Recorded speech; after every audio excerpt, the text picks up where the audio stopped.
ನಮ್ಮ ಪತ್ರಕರ್ತರಿಗೆ ಮಾಧ್ಯಮ ಮಿತ್ರರಿಗೆ ನನ್ನ ಧನ್ಯವಾದಗಳನ್ನ ಸಲ್ಲಿಸ್ತಾ ಇದ್ದೀನಿ. ಇದರಲ್ಲಿ ಸಿಂಪಲ್ ಆಗಿ ಹೇಳೋದೇನೆಂದರೆ, ಆಲ್ರೆಡಿ ನಮ್ಮ ಸಂಸ್ಥಾಪಕರಾದ ಪ್ರಕಾಶ್ ಬಾಬು ಸರ್ ಅವರು ಮತ್ತು ನಮ್ಮ ಸಂಘಟನೆ ವಕೀಲರು ಮೇಡಮ್ ಅವರು ಆಗಿರ್ಬೋದು, ಕೆಲವೊಂದು ವಿಚಾರಗಳೆಲ್ಲ ಹೇಳಿದ್ದಾರೆ. ನಾನೊಂದು ವಿಚಾರ ಏನಪ್ಪ ಹೇಳೋದು ಅಂತಂದರೆ, ದಯವಿಟ್ಟು ಈ ಚಾಲಕರು, ನಾವು ಒಂದೇ ಕಂಪನಿ ಪರವಾಗಿ ನಾವು ಮಾತಾಡ್ತಾ ಇಲ್ಲ, ಎಲ್ಲ ಚಾಲಕರ ಪರವಾಗಿ ಮಾತಾಡ್ತಾ ಇರೋದು. ಎಲ್ಲ ಕಡುಬಡವರೇ ಮಾಡ್ತಾ ಇರೋದು ಇದರಲ್ಲಿ. ಹಿಂದುಳಿದಿರೋ ವರ್ಗದವರು, ದಲಿತರು, ಮೂಲ ನಿವಾಸಿಗಳು ಎಲ್ಲರೂ. ಈಗ ಯಾವುದೇ ಒಂದು ಅದರ್ ಕ್ಯಾಸ್ಟ್ ಆಗಿರ್ಬೋದು, ಅವರು ಬಡವರು ಅಂದರೆ ಅವರು ನಮ್ಮವರೇ. ಎಲ್ಲ ಒಗ್ಗಟ್ಟಿಂದಾನೇ ಮಾತಾಡ್ತಾ ಇರೋದು. ಅವರೆಲ್ಲನೂ ಈಗ ಎಲ್ಲೋ ಒಂದು ಪಾರ್ಟ್ ಟೈಮ್ ಜಾಬ್ ಮಾಡಬೇಕಂದ್ರೆ ಬರ್ತಾರೆ, ಟ್ರೈನಲ್ಲಿ ಇಳಿತಾರೆ, ಯಾವುದೋ ಒಂದು ಬುಕ್ ಮಾಡ್ಕೊಂಡು ಹೋಗ್ಬೇಕಾದ್ರೆ ಕಂಪ್ನಿಯೂ ಉದ್ಧಾರ ಆಗ್ತಾ ಇದ್ದಾನೆ.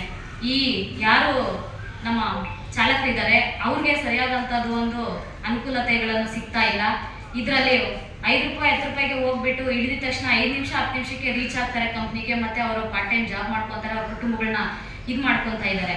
ಅದೇ ರೀತಿಯಾಗಿ ಇದನ್ನ ಕೋರ್ಟ್ ಉಚ್ಚ ನ್ಯಾಯಾಲಯ ಏನಿದೆ ಅದನ್ನ ಗೈಡೆನ್ಸ್ ಪ್ರಕಾರವಾಗಿ ನಮ್ಮ ಸರ್ಕಾರ ಮಾಡ್ಬೇಕಂತ ಮನವಿ ಕೋರ್ಕೊತಾ ಇದೀವಿ. ಮತ್ತೆ ರಾಮಲಿಂಗ ರೆಡ್ಡಿ ಅಣ್ಣ ಅವ್ರಿಗೆ ನನ್ನ ಮನವಿಯನ್ನು ತಲುಪಿಸಿದ್ದೀನಿ.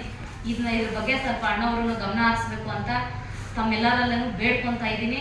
ಈ ಕಡುಬಡವ್ರಿಗೆ ಏನಿದೆಯೋ ಈ ನ್ಯಾಯ ಸಿಗಲಿ ಅಂತ ಮುಂದೆ ಹೋರಾಟ ಮಾಡ್ತೀವಿ. ಮುಂದಿನ ದಿನಗಳಲ್ಲಿ ಇದನ್ನ ಆದಷ್ಟು ಬೇಗ ಇದನ್ನ ತಂದಿಲ್ಲ ಅಂದರೆ ಇನ್ನು ಮುಂದಿನ ದಿನಗಳಲ್ಲಿ ಮುಂದೆ ಹೋರಾಟ ಭಯಂಕರವಾಗಿ ಮಾಡ್ತೀವಿ ಅಂತ ತಮ್ಮಲ್ಲೆಲ್ಲ ಕೇಳ್ಕೊತಾ ಇದೀವಿ. ದಯವಿಟ್ಟು ನಿಮ್ಮ ಸಹಕಾರನೂ ಇರಲಿ, ನಮ್ಮ ಬೆಂಬಲ ಎಲ್ಲ ಇದಕ್ಕೆ ಇರುತ್ತೆ.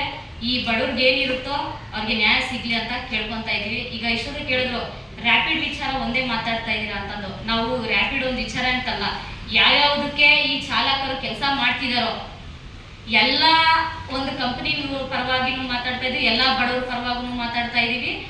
ಇದ್ರ ಬಗ್ಗೆ ಗಮನ ಹರಿಸ್ಬೇಕು ರಾಮಲಿಂಗ ರೆಡ್ಡಿ ಅಣ್ಣ ಅವರು. ಸ್ವಲ್ಪ ನಾವು ಕೇಳ್ಕೊತಾ ಇದೀವಿ ಅಣ್ಣವ್ರೆ, ಇದ್ರ ಬಗ್ಗೆ ಸ್ವಲ್ಪ ಮಾಡಿದ್ರೆ ಒಂದು 80% ಅಷ್ಟು 35-45% ಅಷ್ಟು ಜನಗಳು ಇದರಿಂದ ಅನುಕೂಲತೆ ಸಿಗುತ್ತೆ ಅಂತ ಕೇಳ್ಕೊತಾ ಇದೀವಿ ಅಣ್ಣ. ಇದ್ರ ಬಗ್ಗೆ ಸ್ವಲ್ಪ ನೀವು ಗಮನ ಹರಿಸಿ. ಸರ್ಕಾರಕ್ಕೆ ನಾವು ಆದೇಶ ಕೊಟ್ಟಿದ್ದೀವಿ, ಇದನ್ನ ಆದಷ್ಟು ಬೇಗ ಜಾರಿಗೆ ತರ್ರಿ ಅಂತ ಕೇಳ್ಕೊತಾ ಇದೀವಿ. ಆಮೇಲೆ ಇನ್ನ ಏನಾದ್ರು ಕೇಳೋದಿದ್ರೆ ಹೇಳಿ ಸರ್, ಹೇಳೋಣ. ಯಾರಾದ್ರೂ ಏನಾದ್ರು ಕೇಳ್ತೀರಾ? ಈಗ ಆಟೋದವರು ಎಸ್ ಹೇಳಿ ಸರ್. ಈಗ ನಮ್ಮ ಸಾರ್ವಜನಿಕರು ಕೆಲವು ಸಮಸ್ಯೆ ಏನಂತಂದ್ರೆ ಕರ ನಿಲ್ಸಲ್ಲ ಅವರು. ಅದು ಕರ ಎಲ್ಲೂ ಕೈ ಹಿಡಿದು ನಿಲ್ಸಲ್ಲ. ಆಮೇಲೆ ಕರ ಇಂತಿಷ್ಟು ಫಿಕ್ಸ್ ಮಾಡಿರೋ ದರವನ್ನ ಇಸ್ಕೊಳ್ಳಲ್ಲ, ಅದೊಂದಿದೆ ಅಣ್ಣ. ಸರ್ ಈಗ ಏನಾಗಿದೆ ಅಂತಂದ್ರೆ, ಇಲ್ಲ ಪರವಾಗಿಲ್ಲ, ಎಲ್ಲರ ಪರವಾಗೂ ಮಾತಾಡ್ತೀವಿ ಸರ್. ರ್ಯಾಪಿಡ್ ಅಂತೇನಿಲ್ಲ, ಆಟೋದವ್ರ ಬಗ್ಗೆ ಕೇಳ್ತಿದ್ರೆ ಸರ್ ಹೇಳ್ತೀನಿ. ಅದಕ್ಕೆ ಆಟೋದವರು ಯಾಕೆ ನಿಲ್ಸಲ್ಲ ಅಂತಂದ್ರೆ ಅವ್ರಿಗೆ ಬುಕ್ಕಿಂಗ್ ಆಗಿರುತ್ತೆ. ಈಗ ಅವರು ಫೋನಲ್ಲೇ ಬುಕ್ ಮಾಡ್ಕೊಳ್ಳೋದಿರುತ್ತೆ, ಬುಕ್ ಮಾಡ್ಕೊಂಡಿರ್ತಾರೆ, ಈ ಕಸ್ಟಮರ್ ಅಲ್ಲಿ ವೇಟ್ ಮಾಡ್ತಿರ್ತಾರೆ. ಮತ್ತೆ ಅಲ್ಲಿ ಅವ್ರಿಗೆ ಪಾಪ ಅವರು ಕೂಲಿ ಮಾಡ್ಕೊಂಡು ತಿನ್ನೋರಲ್ಲ, ಮತ್ತೆ ಮುಂದಕ್ಕೆ ಹೋಗ್ತಾರೆ. ಅದರಿಂದ ಬೇಗ ಫಾಸ್ಟ್ ಅಲ್ಲಿ ಹೋಗ್ತಾ ಇರ್ತಾರೆ.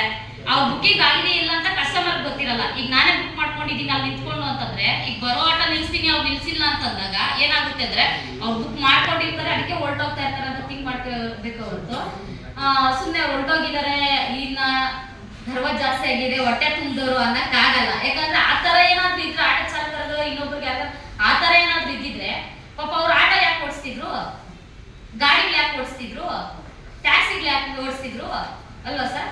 ಅಂದ್ರೆ ಜನ ಬೇಸತ್ತು ಈಗ ಮೊದಲೆಲ್ಲ ಇಂಥ ದ್ವಿಚಕ್ರ ಟ್ಯಾಕ್ಸಿಗಳಿಗೆ ಇದಾಗ್ತಾ ಇತ್ತು. ಯಾಕೆಂದ್ರೆ ಆಟೋದವರು ಕೆಲವರು ಏನ್ ಮಾಡ್ತಾರೆ ಅಂದ್ರೆ ನಿಲ್ಸಲ್ಲ, ಇದು 20 ರೂಪಾಯಿ ಇದ್ರೆ 50-60 ರೂಪಾಯಿ ಇಸ್ಕೊಳ್ತಾರೆ. ಅದು ದೊಡ್ಡ ಒಂದು ಇದಾಗೋಗಿದೆ.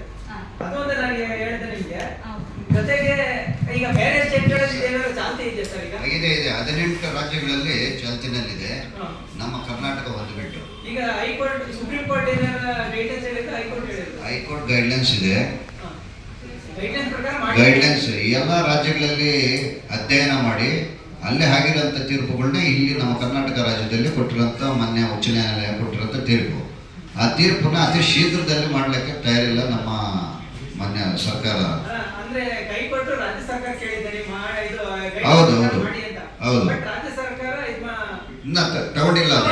ಹೈಕೋರ್ಟ್ ಮೊರೆ ಹೋಗಿ ಈ ತರ ಅಲ್ಲ, ಆಲ್ರೆಡಿ ರಿಟ್ ಹಾಕಿದ್ದಾರೆ. ಈಗ ನೀವು ಹೇಳಿ ಸರಿ, ಈಗ 3 ಲಕ್ಷ 4 ಲಕ್ಷ ಖಾಲಿ ಇದೆ ಸ್ಟೇಟ್ ಗವರ್ಮೆಂಟ್ ಅಲ್ಲಿ, ಮಾಡ್ತಾ ಇಲ್ಲ ಅವರು. ಈಗ ಈ ತರ ಉದ್ಯೋಗನಾರ ಅವ್ರು ಕಟ್ಕೊಂಡು ಎಷ್ಟೋ ಇದಾಗ್ತಾರೆ ಬೈ ಟ್ಯಾಕ್ಸ್ ಮೂಲಕ. ಯಾಕೆಂದ್ರೆ ಇನ್ನೊಂದ್ಸಲ ರಿಟ್ ಹೋಗಿ ನೀವು ಈಗ ಆಲ್ರೆಡಿ 8 ರಿಟ್ ಅರ್ಜಿ ಹೋಗಿದೆ. ಆ ರಿಟ್ ನಂಬರ್ ಸಮೇತ ನಿಮಗೆ ತಮಗೆ ಗಮನಕ್ಕೆ ಕೊಟ್ಟಿದ್ದೀವಿ. ಈಗ ಈಗ ಇನ್ನೂ ಮತ್ತೆ ಹೋಗ್ಬೋದಾ ಸರ್ ಹೈಕೋರ್ಟ್ಗೆ ರಿಟ್ಟು? ಅಲ್ಲ, ಈಗ ಸರ್ಕಾರ ಅದ್ರ ಬಗ್ಗೆ ಗಮನ ಹರಿಸಿಲ್ಲ ಅಂದ್ರೆ ನಾವು ಹೋಗ್ಬೇಕಾಗತ್ತೆ. ನಾವು ಬಹಳ ಇದನ್ನ ಮನವಿ ಮಾಡ್ತಾ ಇದ್ರೆ ಸರ್ಕಾರ ಏನು ಮಾಡ್ತಾ ಇಲ್ಲ ಅಂತ. ಹೌದು ಸರ್, ಹೌದು. ಸರ್ಕಾರ ಇಷ್ಟು ಗೈಡ್ಲೈನ್ಸ್ನು ಕೂಡ ನಿರ್ಲಕ್ಷ್ಯ ವಹಿಸಿದೆ ಅಂದರೆ ರಾಜ್ಯಾದ್ಯಂತ ಎಲ್ಲ ಸಂಘಟನೆಗಳು ಸೇರಿಕೊಂಡು ಎಲ್ಲನೂ ಕೂಡ ರಾಜ್ಯಾದ್ಯಂತ ಹೋರಾಟಕ್ಕೆ ಬರ್ತೀವಿ. ಇದನ್ನು ಸರ್ಕಾರನೇ ಆಗೋ ನೋವುಗಳಿಗೆಲ್ಲನೂ ಹೊಣೆ ಆಗ್ತದೆ. ಈಗ ನಾವು ಮಾನ್ಯ ಉಚ್ಚ ನ್ಯಾಯಾಲಯ ಆದೇಶವೇನಿದೆಯೋ ಆ ಆದೇಶಕ್ಕೆ ಕಾಯ್ತೀವಿ.